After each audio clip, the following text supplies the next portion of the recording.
clarity. So, ibig sabihin, kapag tayo umiibig at iniibig natin kung ano ang iniibig ng Diyos, binibigyan tayo na nakakalakad tayo sa layunin at kalinawan. Kaya sinasabi niya sa Psalm 119 verse 105, Your words is a lamp to my feet and a light to my path. So, ibig sabihin, ito yung lamp. Ibig sabihin, isang lampara sa ating mga mata, sa ating paa, ay nangangahulugan na ang salita ng Diyos ay nagbibigay sa atin ng agarang direksyon. So, ang salita ng Diyos ay nagbibigay ng direksyon sa bawat isa sa atin.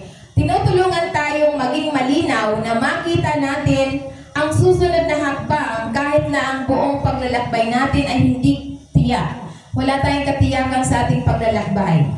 Dito sa sanlibutan, wala tayong katiyakan. Ngunit, kapag tayo ay minamahal natin ang Diyos, minamahal natin ang Kanyang salita, ito yung binibigyan tayo ng tinutulungan tayo na maging malinaw ang ating mga landas. Dahil siya ay isang liwanag sa ating landas na nagsasalita ng mas malawak na patnubay na magbibigay sa atin ng liwanag sa ating paglalakbay sa buhay, na nagpapakita ng daan patungo sa katotohanan at kabutihan. So kaya nga ang isang madilim na nakakalitong mundo, ang banal na kasulatan ay nagbibigay, nagsisilbing parehong malapit sa malayong liwanag na ito'y nag-aalok sa atin ng liwanag, kaligtasan at layunin.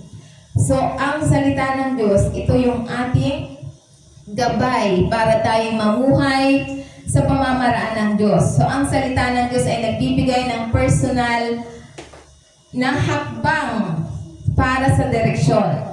Dahil ito nagdudulot ng karunungan at kumpiyansa para sa hinaharap na paglalakbay. So, kaya nga, ang pagpapanatili ng banal na kasulatan ay nagpapanatili sa ating landas na nakaayon tayo sa katotohanan. So, dapat lamang tayo ay sumunod sa Kanya. So, ang pagsunod ay nagsisimula sa pag-alam ng utos ng Diyos ay pinipili natin ang Kanyang kalooban. So, kaya nga ito'y magandang balita na tayo bilang ang pag-ibig sa katotohanan ng Diyos ay nagdudulot sa atin ng patnubay.